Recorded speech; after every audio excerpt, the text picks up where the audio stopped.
এখন থেকে আপনার প্রিয় সিরিয়ালগুলো ফ্রিতে দেখুন এক্সক্লুসিভলি শুধুমাত্র সান নেক্সটে। এখনই অ্যাপ ডাউনলোড করুন।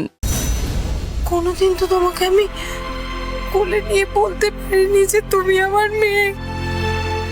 রাত্রিবেলা একা একা শুয়ে বালিশ ভিজিয়ে কাঁদতাম, জানো, নিজেকে কত অভিশাপ দিয়েছি, কিন্তু তবুও কখনো মুখ ফুটে বলতে পারিনি যে আমার দুটো নয় 3টে মেয়ে আছে।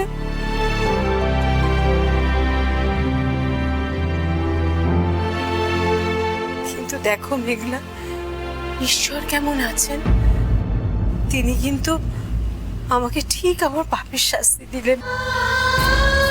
যে ছেলেকে এত কষ্ট করে বড় করলাম, তাকে কি নিজের কাছে রাখতে পারলাম না।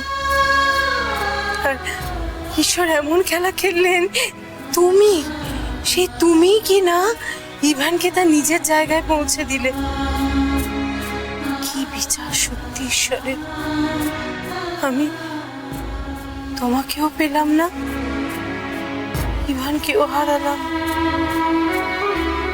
জানি না ইভান আমাকে কখনো ক্ষমা করবে কিনা, কিন্তু যদি তুমি পারো তো তোমার এই অভাগী মাকে ক্ষমা করে দিও কেমন। আসলে কি বলো তো মেঘলা, মেয়ে হয়ে জন্মানো যে কত বড় পাপ, সেটা আমি নিজের জীবন দিয়ে খুব ভালো করে বুঝতে পেরেছি। শুধু তুমি যদি আমাকে একটু ক্ষমা করো, তাহলে আমি অন্তত শান্তিতে চোখটা বুঝতে পারি। মা, একটু এরকম বলো না।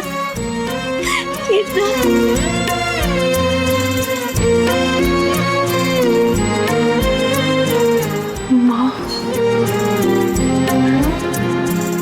তুমি আমাকে মা বলে ডাকলে, আরেকবার তাহলে মা বলো ডাকো। মা,